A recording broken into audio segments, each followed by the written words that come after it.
Welcome everybody. This is the Conservation Celebrities Check-In. This is our fall premiere. We're coming back to our normal schedule. I'm very delighted to have Sandy Cannon-Brown with us. Just a couple housekeeping details first, and then I'll introduce Sandy. For starters, this call is being recorded, and so you could check the audio out on the UA website in the future, or share it with your friends who are unable to join this. We'd like this to be interactive. We're very happy to have Tom Horton and Dave Harp here to help Sandy be interactive. But if you do have a question, please type it into the chat box, and then we will call on you to ask the question. As people are doing, thank you for being muted, and a couple of people, Dave and Tom, can unmute themselves when directed by Sandy.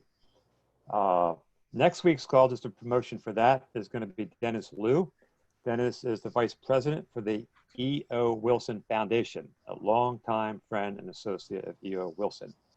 And he's going to be speaking about the Half Earth Project, which he is the director of, associate director of, which is building the next generation of planetary stewards. And for those that don't know Dennis, he is a heavyweight in science education, having been the vice president at the Howard Hughes Medical Institute for over 20 years, invested hundreds of millions of dollars in science education. He's the man behind the scenes in science education. So stay tuned for next Wednesday at 5 o'clock. For those that don't know about Upstream Alliance, we work on clean water, public access, and coastal resilience. Our primary signature has been to do that in partnership with organizations that work in these campaigns by taking influentials on the water to give them experiences to highlight the needs of those campaigns. However, because of COVID, we've adapted a bit and have started the Conservation Celebrities Check-In. As I mentioned, we're now coming back to our weekly schedule, so stay tuned every Wednesday at 5 o'clock. So, Sandy, we are so excited that Sandy is this week's celebrity and the fall premiere. A little known fact about Sandy is that when she was in her 20s, she was a news anchor in Austin, Texas. So think about that, you know? I mean, she's got a history of film and history of media behind her. She retired, which is quote, unquote, really is not retired at all because she's the busiest person I know. She's teamed up with Dave Harp and Tom Horton and are producing a series of films. The most recently was Beautiful Summers Revisited. She's also been an adjunct professor at American University. She was associate director of the Center for Environmental Filmmaking. She was the AU's adjunct faculty of the year. She's past president of Women in Film and Video in DC, and on and on. She's got a long resume in film, but we are very honored to have Sandy with us. She's very involved with the Chesapeake Bay Maritime Museum, Mid-Shore Riverkeepers, and I'm very, very proud to say she's also very involved with Upstream Alliance and has helped us out quite a bit. So Sandy, thank you so much for joining, and the show's yours. Thank you. Now I'm just having some technical, okay. I want to get organized here. See my share buttons because I'm going to go on and off here. Okay. So this is fun. This is really fun to be among people who share the passion for the Chesapeake Bay that most of you do, and I certainly do. But you know something, this is kind of bittersweet for me today because this really is going to be my last visit with all of you from my home in St. Michael's. A month from now, my husband Omer and I will be residents of Martha's Vineyard. And we're moving to be closer to family because right now we don't have a family member within 500 miles. And on the island, we'll be within walking distance of 6 relatives. We might find that that's too close, but we'll see. For those of you who have made a move recently, you know what fun this isn't. But cleaning out the drawers and closets, you know, I've uncovered some many memories. And unfortunately, I don't get to see much more than the labels on a lot of my professional memories because my early work, as some people watching like Wayne, no, my work is on formats that many of you here tonight have never heard of. 1-inch tape, D2 tape, Betacam, and VHS from way, way back. But luckily, I do have a lot of production photos that remind me of the many great people I've worked with over the years.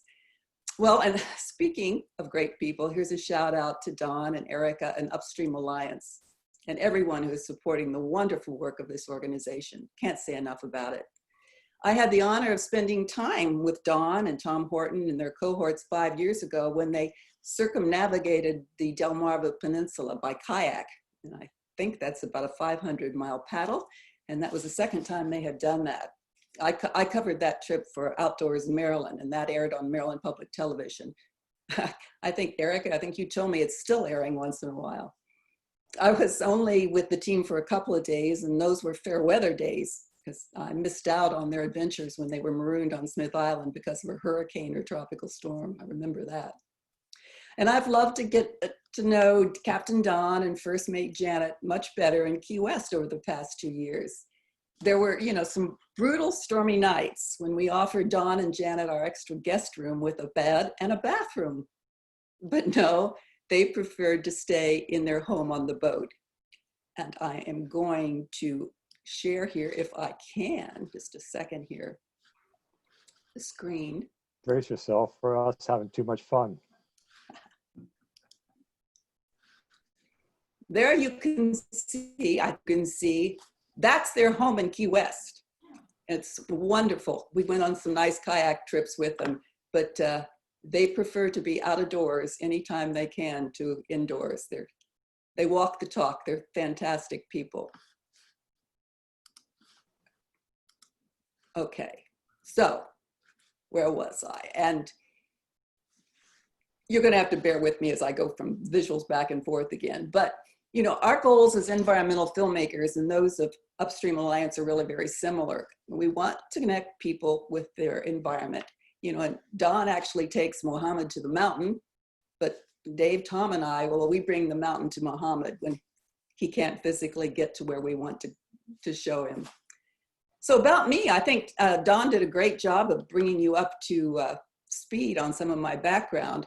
You know, I founded this company called Videotakes about, oh gosh, well, it was in 1985, whenever that is now.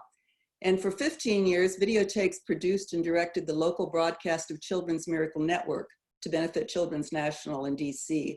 And each year we wrote and produced dozens of stories about the children, their families, and their caregivers.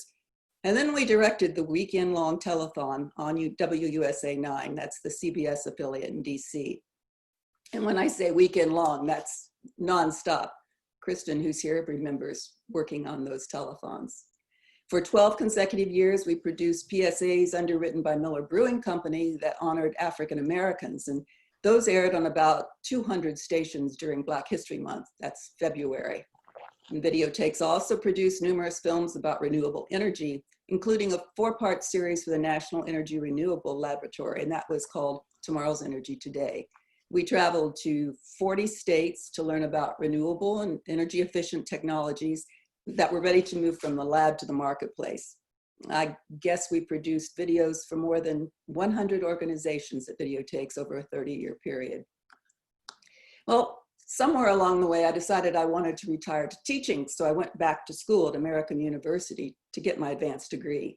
I did end up teaching, as Don noted, at AU for 10 years. And it was there that I met Chris Palmer, the founder of the AU Center for Environmental Filmmaking. I became an associate director of the center, and Chris brought clients to Videotakes. That was when environmental films became the mainstay of my company.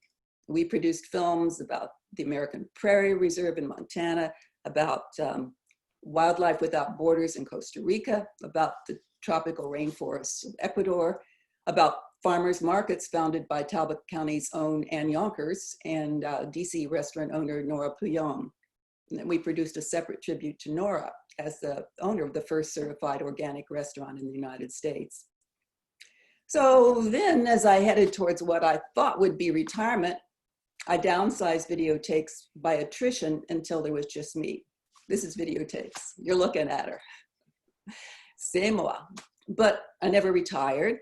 I began doing films on my own, including a 4-part series for USAID about renewable energy in Liberia.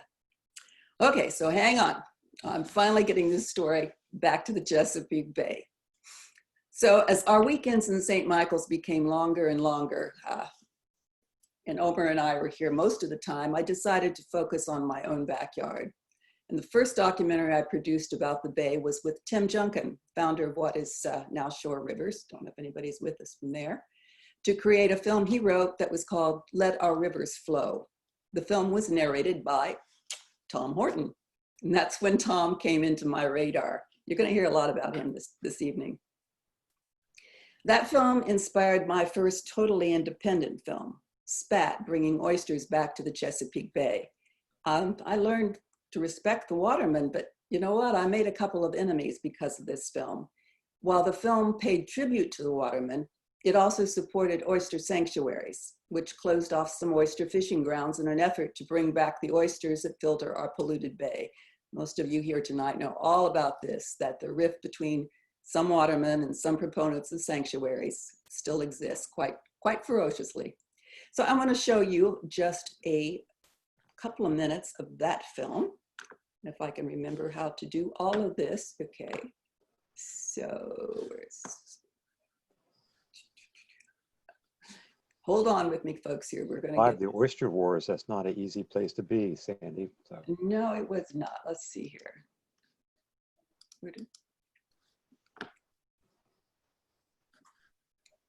Here we go. Oh, I'm sorry, guys. We'll be right here. Okay.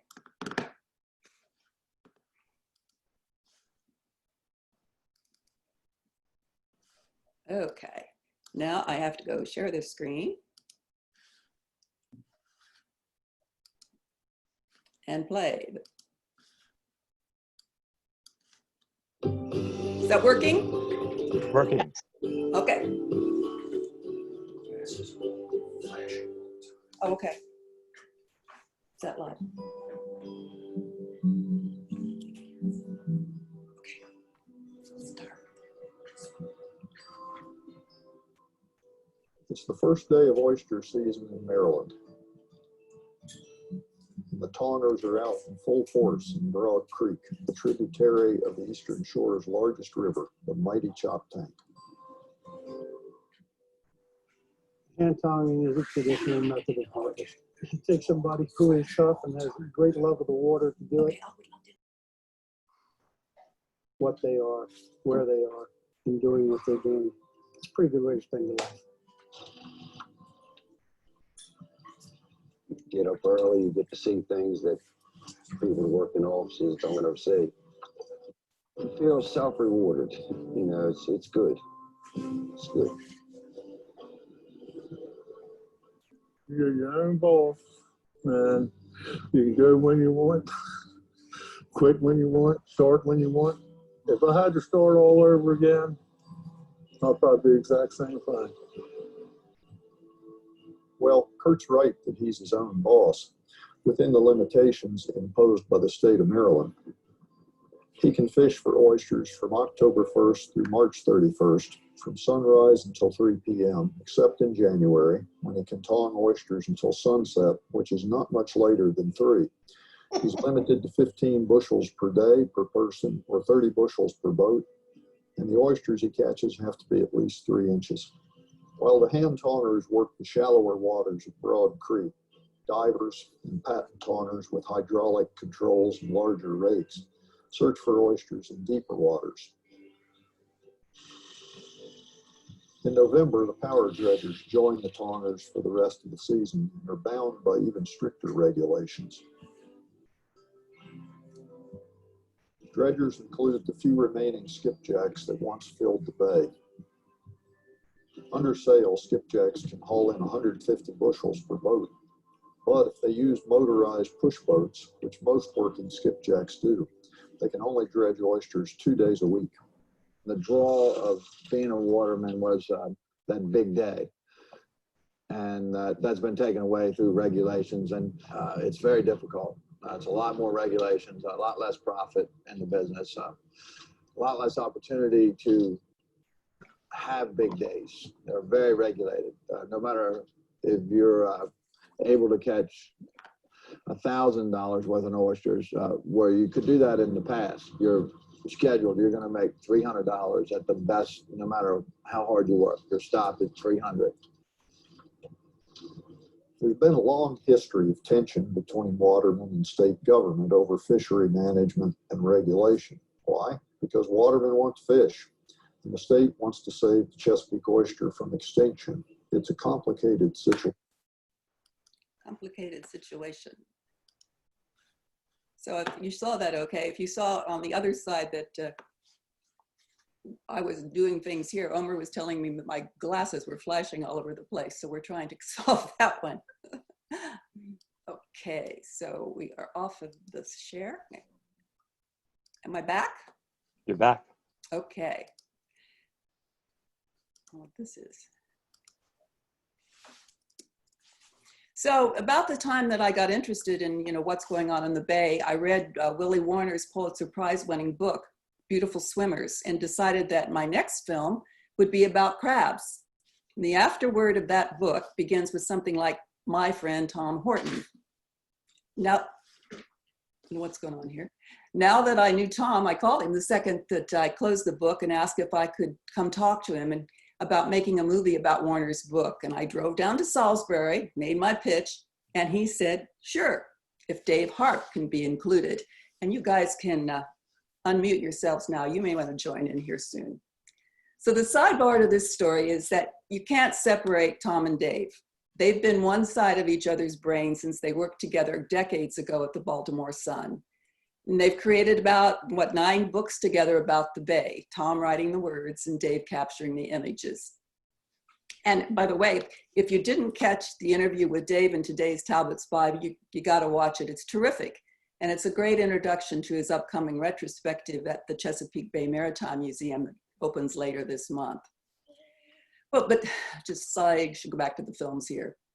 First, I had to teach Tom to think script rather than newspaper article or book, and show Dave where the video record button was on his camera. Their adaptation to filmmaking, though, took about 2 minutes. You really can teach old dogs new tricks, and you can teach them pretty impressive tricks at that. So we're going to start here with a retrospective now of some of our work together, and the first one was Beautiful Swimmers Revisited. Okay, bring this up here. And I'm going to go to share down here somewhere. There's a lot of people here now, so I'm not seeing share. Just a minute. Big fan club. Okay, there's share. And I'm going to go to 37.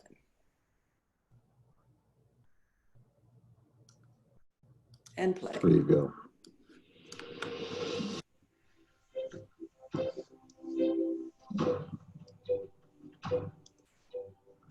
Hard and soft, male and female. You're not sure. Market. Share your screen, Sandy. Traps, nets, hand lines baited with chicken necks. It is commerce in sport, also culture, but Right. ultimately it is art. You The see art it? of crabbing, No. an artistry underwritten by the blue crab. There's a Okay.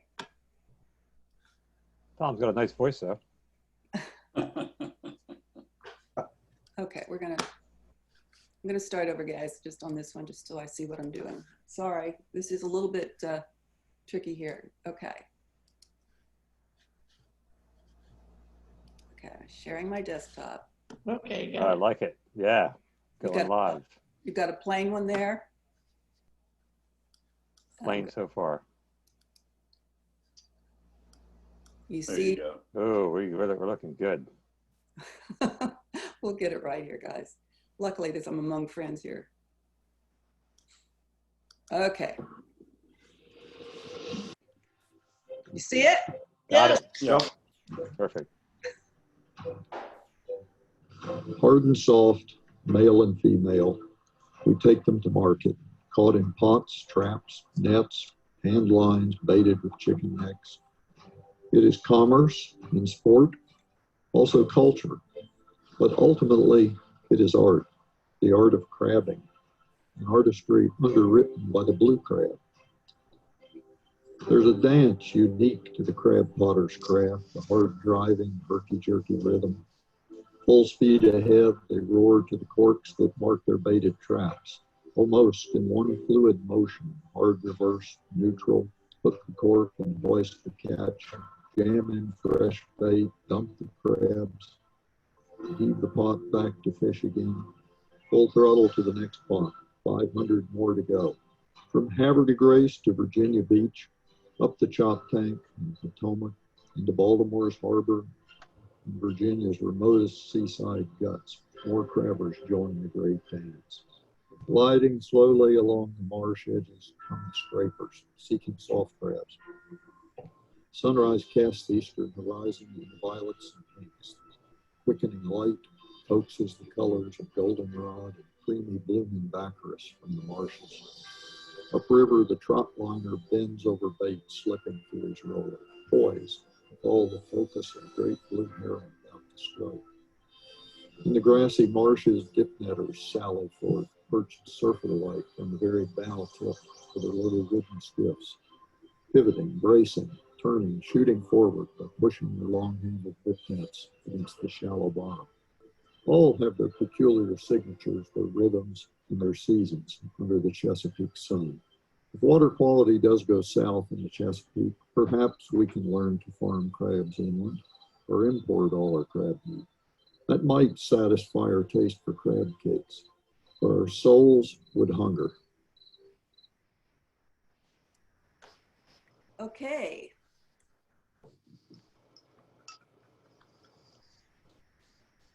I love it. That's great. And I'm back now? You're back. Okay. So I can bring some notes over here. Okay, Tom and Dave, do you have anything you want to say about that? You know, about once a year, somebody mistakenly congratulates me for winning the Pulitzer for beautiful swimmers. And I used to direct them to Willie, but now that he's dead, I just kind of say thanks. No, it was, you know, Beautiful Swimmers was my introduction. I'd never shot a minute of video before that.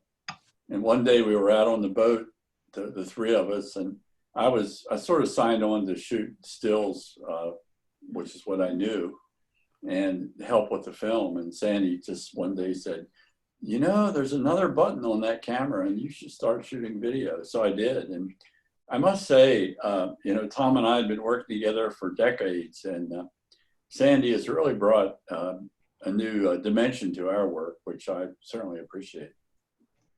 Well, No, I was learned a lot. kind of kicking myself for not thinking of that idea, because as every journalist knows, there's no time like an anniversary. We were coming up on the 40th anniversary of Beautiful Swimmers. That's always a great hook for selling a story, 40th, 50th, 10th, whatever. And she thought of it. I didn't. Well, I'm glad I did.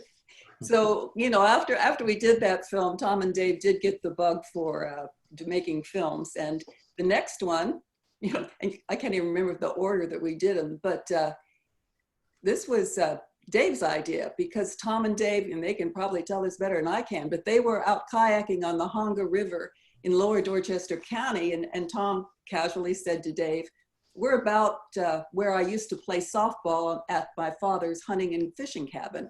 And when he said this, they were about 200 feet from shore. So immediately the visual guy, Dave, you know, he saw an opening for a film that explains sea level rise and erosion by putting Tom in the water with a baseball mitt. And thus was born High Tide in Dorchester. I'm going to show you just a little bit of that one. I can find out where the heck I am again. High Tide. Find this table on that chair. I love it. I've always loved it. I wanted Sandy and Elmer to give it to me, but they didn't. Okay, why is this not?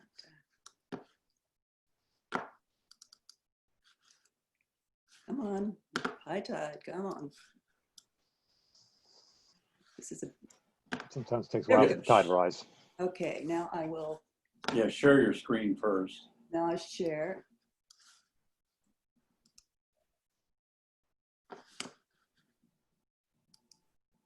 Okay, There we you see go. something. Okay. Yep. Like it. Bingo.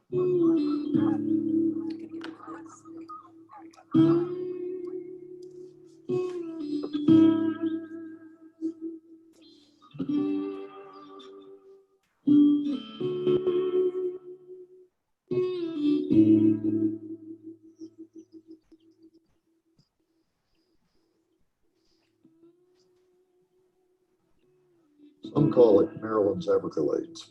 I just call it the Great Marsh. These salty wetlands stretch to the horizons across Maryland's Dorchester County, on the eastern shore of Chesapeake Bay. It's a liquid landscape. Tidal rivers with haunting names, Transquaking, Chickamaucomico, Marshy Hope. Where World's End Creek flows off to the horizon through Hellhook Marsh. Their sparsely developed banks would probably still be familiar to the Indians who once paddled their meanders in dugout log canoes. It's a place of islands too, and long, lonesome necks, peninsulas where minimal roadways, narrow bridges thread together isolated villages. The marsh is a canvas, playground for the light and the wind, reflecting every mood of the day, every season, every texture of green, water, sparkling up through it all, rippling, tossing in the breeze and the storm. Natural resources abound, crabs, oysters, all kinds of fish from the Chesapeake waters, furs trapped from the marshes, farms yielding grain, poultry, and tomatoes, waterfowl wintering from across North America, from the swaying pine forests, logs and lumber. It's a national treasure too, Blackwater National Wildlife Refuge, birthplace of Harriet Tubman, the starting point for her many historic Underground Railroad escapes. Dorchester is also ground zero in the Maryland Chesapeake for the grand and ominous changes that human fossil fuel burning has set in motion.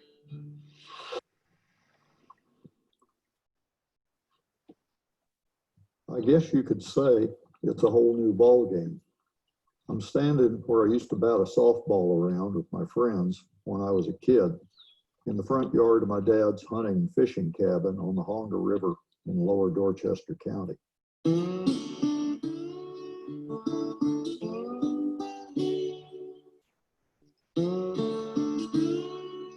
If the consequences of global warming and rising sea levels and the worsening erosion and the high tides they bring seem a little hazy to you, come take a tour of Dorchester County, where the future is now.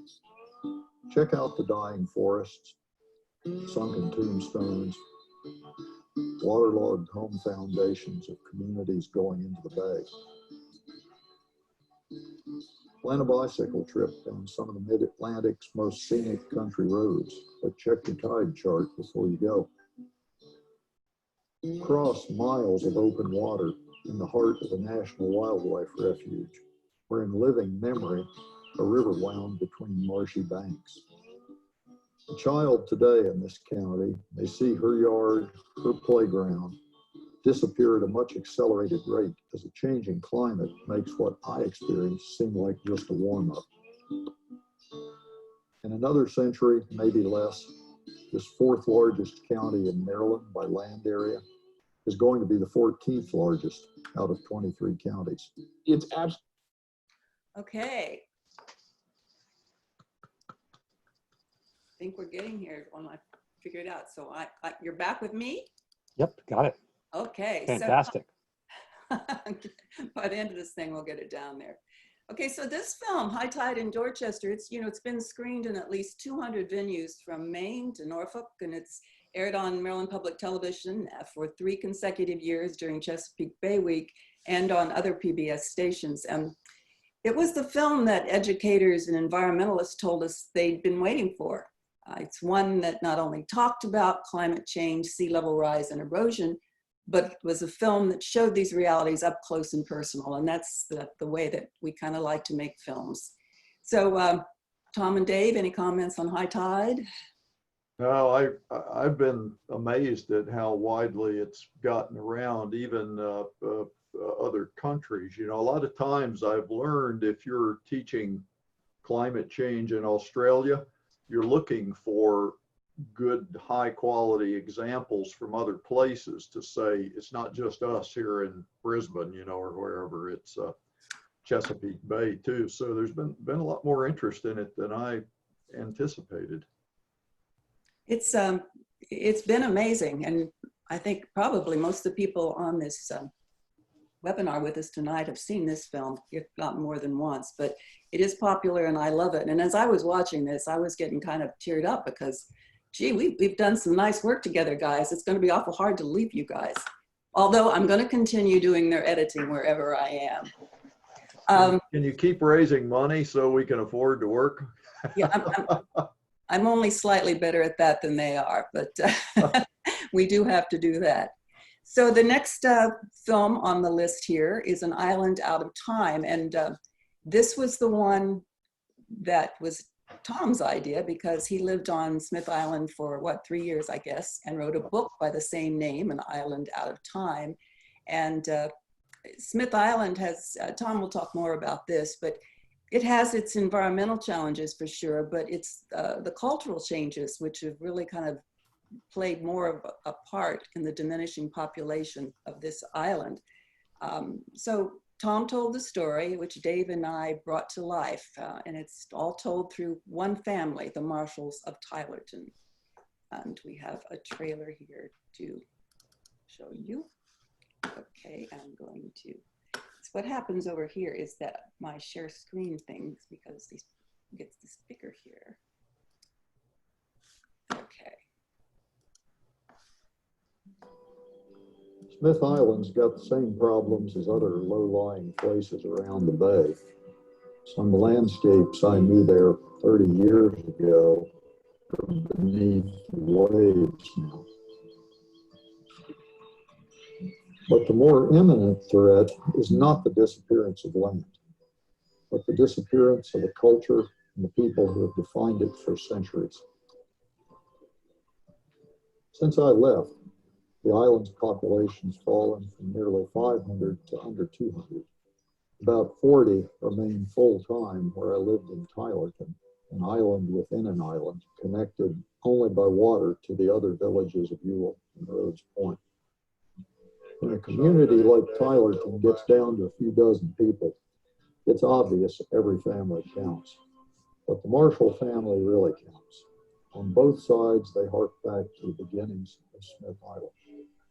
Dwight was the consummate bay waterman. Others had bigger, faster boats and fished more gear. But no one was more skilled at maximizing the living from the bay's bounty. He'd talk about how to be a top waterman. You got to drive yourself. And he'd always add, you need a wife who's that way too. Murray back, man. She worked as hard as I did. It made a difference.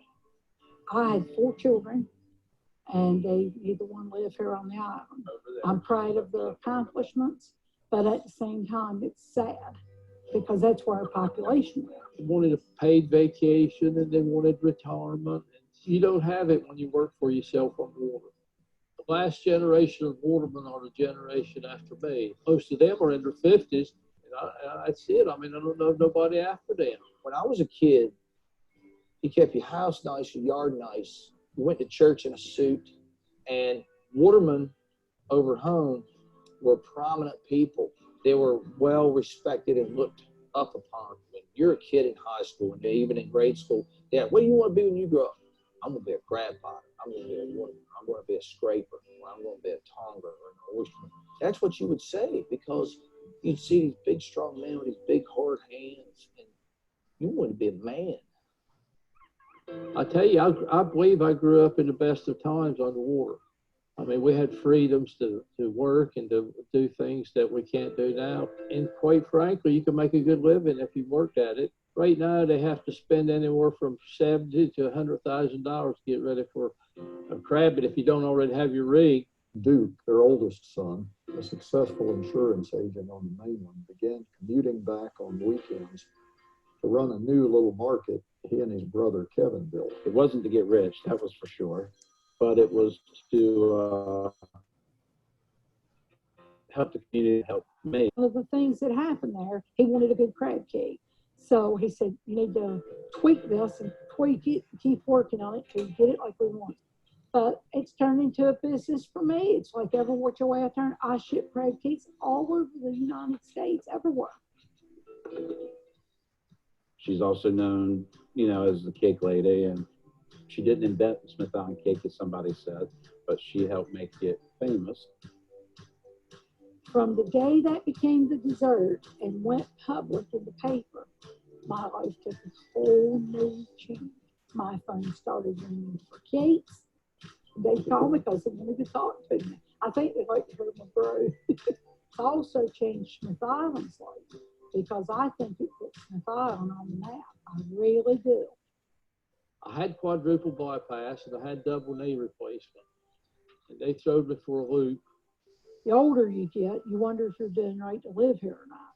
If you're on the main line, you call an ambulance, they can be there to you and rush you to the hospital. Here, it's not that easy. It could mean death because you can't get them there in time. If the Marshalls and their island are in the last chapters, they leave in a flourish of chocolate cake and succulent crab meat. No bitter taste there. They have endured long and well, against all odds. No more than a drop in the ocean of time and space on planet Earth. But my, how it did sparkle, how it shone. I don't know what the future holds. But as long as I'm able to stay here, this is home.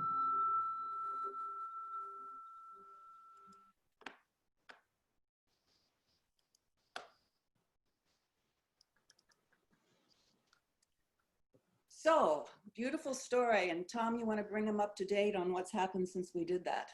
Well, on the bad side, the year-round population of Tylerton, which was over 100 when I worked for Don Baugh there in the 1980s, is about 32 now. On the good side, I learned recently that because of the pandemic, virtually every empty room and house on the island is full of people looking to get away from the virus. You can't find a place to stay down there right now. So in the near term, and no one on the island has had coronavirus yet. That's what Larry, the ferry captain, told me. So in the near term, things are looking pretty good down there, but the overall trend is one of declining population. But I just got some crab cakes and some 8-layer cake from Marietta. She's still pumping it out. Okay, well, the next one is another, okay, there we go. The next one is one that shows Dave's passion. This is about Nasawongo Creek and the Farrer family. And it's for a lot of you who are joining in here and are environmentalists and know even today, sometimes it's tough being an environmentalist and caring for these rivers in the bay. 50 years ago, it was a lot tougher. So I want you to see a little bit of Nasawongo. Okay. This thing keeps.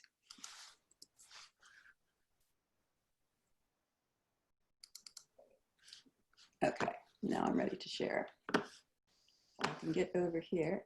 I've got 3 screens going for you guys, so.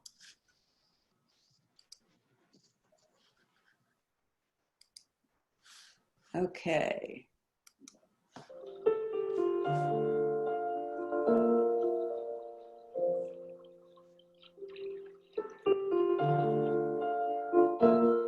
It's a beautiful morning. This is calm. It's really pretty.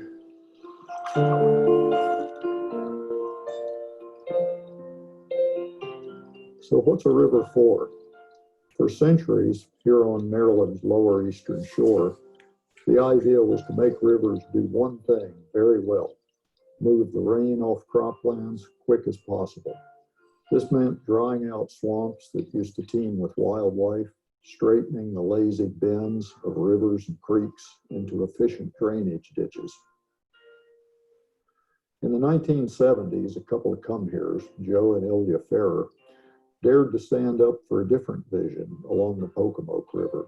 A river doing no one thing well, just maximizing life in all its diverse splendor, as nature intended. Today, their decades of hard-won environmental consciousness raising are nowhere more triumphant than Nasawongo Creek. It flows 18 miles to the Pocomoke through unbroken forest and wetlands, one of the jewels of the Chesapeake Bay region and of international significance. The elder Ferrers are gone now, but their legacy flourishes. Nassawongo has become the passion of their son, Joe Ferrer Jr., a passion he is passing on to his kids and grandchildren. They're pretty in all seasons, I guess is what I'm trying to say. So I grew up in Snow Hill, a few blocks away from the Pocomoke River. When I was a little kid, 50 years ago, my folks started buying some old Grumman canoes. And in the summer, we would walk down the street carrying a Grumman canoe several blocks. Or we'd hang out, paddling, playing in the river, swimming all day.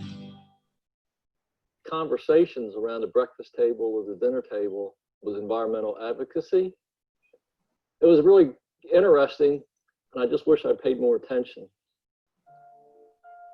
Back then, environmentalism was a fighting word to many on the lower Maryland shore, a radical seeming challenge to the status quo of sprawl development and ag drainage ditching. They became environmentalists before a lot of people down here understood what that meant. There was a lot of angst from the farming community when my parents would oppose state permits or Army Corps permits to dredge or to ditch and that sort of thing. In the morning you walk outside and there'd be a dead hawk, or I remember one time there was somebody that killed a great horned owl and threw it up there on their porch. And at public meetings and hearings, it was not unusual for my mother especially to get heckled and called all sorts of nasty stuff. I remember canoeing with Joe's folks 30 years ago, one of those Chesapeake moments that stick with you the rest of your life. Deep in the swamp, a carpet of green duckweed floated on the translucent black water, and every paddle stroke mixed the two, essaying a swirling liquid calligraphy in jade and onyx. Old bald cypress thrust from shade toward a bright blue sky. Slants of afternoon sun burnished the canopy of their autumn foliage to a cinnamon glow. High above came a V of tundra swans, eluding their arrival from the Yukon. They took out hundreds of people. It was just what they did. It was their form of outreach and education. Joe's parents brought Nassawongo Creek to the attention of the Nature Conservancy, which initially was given 150 acres. Okay.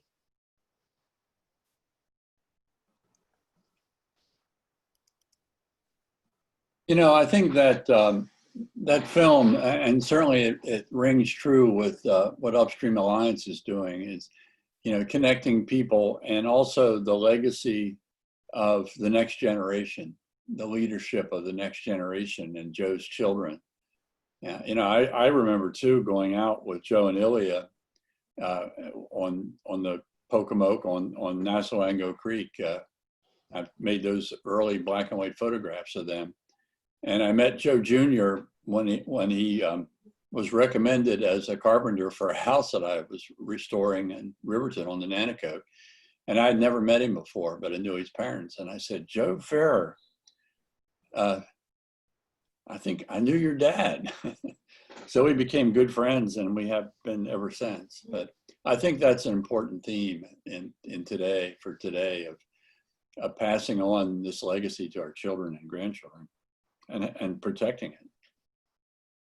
It's a work of love on a lot of levels. And I think everybody here who knows Tom and Dave, I mean, you can see their heart that comes through and everything that they put into everything they do, whether it's a book or an article or a film. And it's made me a better person, that's for sure.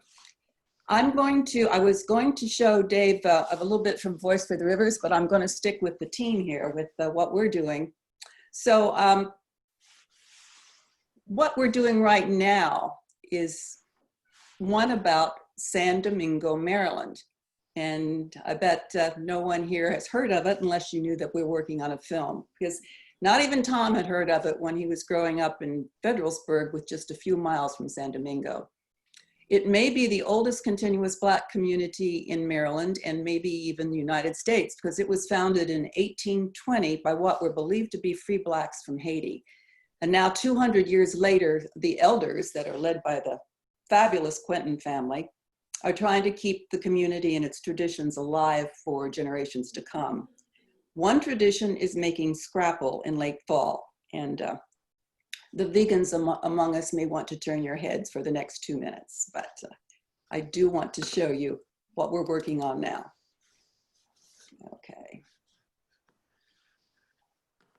Come on over here.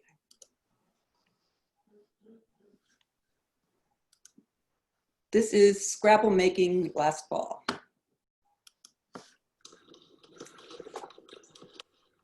Beginning to smell like scrapple as the winter sun descends and the fires beneath the cast iron pots are banked to a simmer. There's an expression that my mother would use. She would say, you can tell when the scrapple is ready when it leaves the pot. Scrapple does not stick to the side of the cast iron pot. It actually floats on a layer, a small film of grease. As you stir, you can see it actually float there. It's called leaving the pot. But we add flour, cornmeal, until it will support this paddle. It's the way she taught me. And as we mix it, you'll see it as we mix it and stir it and mix it, and it will be thick enough to hold that paddle perpendicular, like so. And we would know at that point that we have enough flour and cornmeal added to it. You sift it in while someone is stirring, because you do not want lumps in your scrapple. The worst thing in the world is make a slice of scrapple and bump into a clump of flour. No. You have to sift it in while someone is steering. Newell stirs and stirs with the wooden paddle carved by his great-grandfather. It's getting harder now to move the ancient paddle, frayed on the edges from generations of use.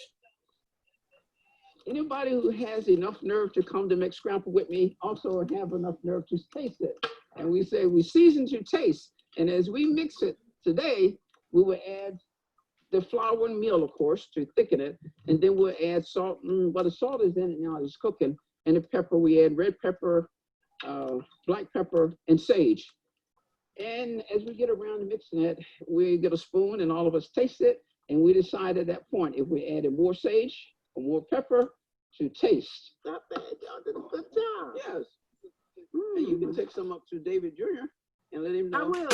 And we all agree when we get enough of the ingredients to taste. Now, the danger of that, some people like it hot. David. Yes, my nephew David, oh boy, he liked it.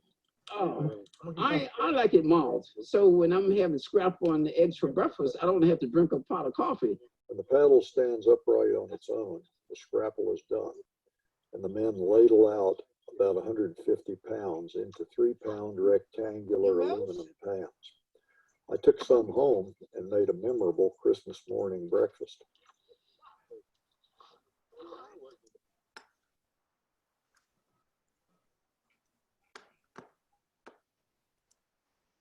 We ought to tell them about, tell everybody about the Quentin family. They're quite interesting. And Tom, how many are there? I believe there are 7 surviving siblings out of 8.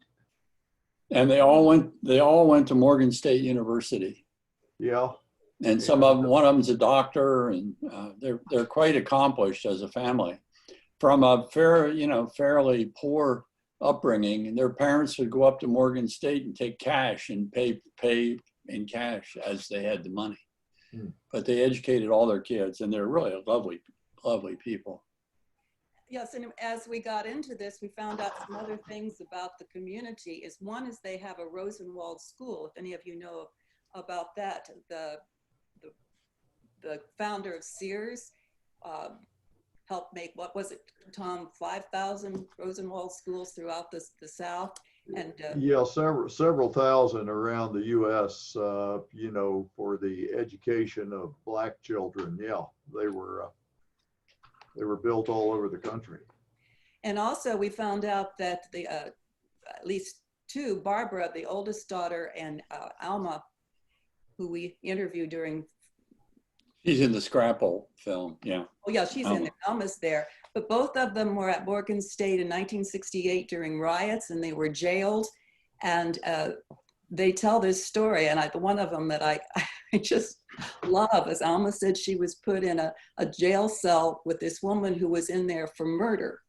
And she said she was scared to death. And she said the other woman said to her, "So, honey, what are you in here for?" And she said, "I tried to go to a movie theater." And she said, "Oh, are they arresting you for that these days?"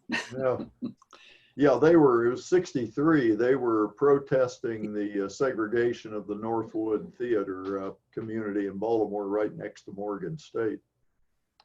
And they ended up, Alma said it was hard to tell who was madder at them, the president of Morgan or their dad, who said, "You're up there to study, not to riot, or protest." But they finally gave all the jailed students honorary PhDs in 2015. Took a while, but they're now on the wall of fame up there at the university. Jim Sanderson was asking about what the name of this film, and right now it's called Saving San Domingo, and it'll probably be finished, when do you think, Sandy, by November? Let's hope. Yeah. Dave and I actually have, I don't know, Tom, if you're going with us tomorrow or not, but I am, yeah. Oh, good. So we do have a shoot tomorrow. We're trying to, COVID does make it a little difficult when you're trying to show community and not much is going on. You can't get people together, but. Tom, should we tell Sandy about the goat? No. Sure. She doesn't know about that. They're going to kill a goat tomorrow, Sandy, if you get there an hour earlier. I'm not. Really, at 8:30, Tom and I are going out there. They're going to kill a goat. There's a Dominican family he sells goats, live goats, and sometimes dead goats for food, for celebrations for these families where that's part of their heritage. So tomorrow is one of them. So as I was saying, Tom and Dave are going on a shoot tomorrow. Sandy's not big on those kind of things. Not big, a little bit, no. Oh, that's good. Because we do have a wonderful scene that we have with Newell's grandson petting his pet goat. And, oh, okay, I will join you after that. We'll see you at the school. Yeah, see me at the school for sure. Well, we're coming to the end, and I do want to have time for questions, but I also want to pitch something else that I'm active in, and that's the Chesapeake Film Festival. And I see our festival director, Sid, is here with us. Hi, Sid. This year, the Chesapeake Film Festival is going to be virtual, and like a lot of other things, but we're making it free. It's not going to cost a penny to watch 46 films from October 1st at, I believe, 9 a.m. till Sunday at noon, all sorts of things. But the Chesapeake Film Festival has always been big on environmental, and because the people of the Bay Area care about the environment, and also because I'm the vice president of the festival, and damn well we're going to have environmental films. But if you want to know more about the festival, it's easy just to go to ChesapeakeFilmFestival.com, and that'll get you started. Or you can go directly to Chesapeake FF Virtual 2020. That's Chesapeake Film Festival, FF Virtual 2020.com. And you can view the program to see what we're coming up with. One of the films that I think is a must-see in the environmental is one called Unbreathable. And it's directed by Maggie Stogner, who was my former colleague at American University, and she's now director of the Center for Environmental Filmmaking. But Unbreathable, which is subtitled The Fight for Healthy Air, it spotlights the ongoing struggle for clean air in the United States. I mean, even if you clear out the COVID, we still have problems, big problems. There's been progress since the Clean Air Act 50 years ago, but asthma is something that continues to be the #1 health issue for children, and nearly half of all Americans across the country today are still impacted by unhealthy levels of air pollution. It's unbelievable. But so that's what this film beautifully captures in a way that is both, challenging. It's hard to understand these problems and watch them, but it also has some upbeat solutions for how we can get past this. So that's about all the time we're going to have, except for a couple of questions. Somebody want to ask either me or Tom or Dave something?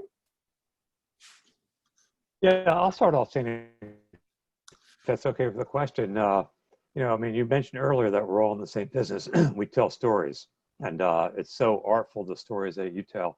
I'm kind of curious, you know, we tell stories for reasons, you know, and it seems like your stories are both to inform, but also to could drive people to do things, to think a different way and to see a different thing, but also, you know, towards action. I'm curious, you know, which film do you think has been most effective at getting people to do something as a result of seeing that film, and why? Well, the one that has at least opened people's eyes, and I think is High Tide in Dorchester, because there's so many people that have said, I didn't realize, I didn't understand until you showed it to me that way. Whether or not it's changed anybody's actions, I don't know. Tom or Dave on that, I don't know. Well, I mean, you know, since we made it, the Dorchester County Council has arguably taken a step backward. They sort of shifted from a little more liberal to a little more conservative on climate change. Although they've got standards now. They are no longer in the dark ages, and I think we've probably succeeded in depressing real estate sales around the whole county. More than one property owner has noted that when we've appeared. So, well, I think what we tried to do there, and I think we succeeded, because the film's being shown literally around the world, and it's a microcosm of a problem, and it's a local, hyper-local view of what climate change looks like, what sea level rise looks like. And if you're in Sweden or any other part of the country, or Micronesia or someplace where you have the same problem, this film resonates, and I think it will for a while. We've gotten very strong reaction from a lot of different places to this film.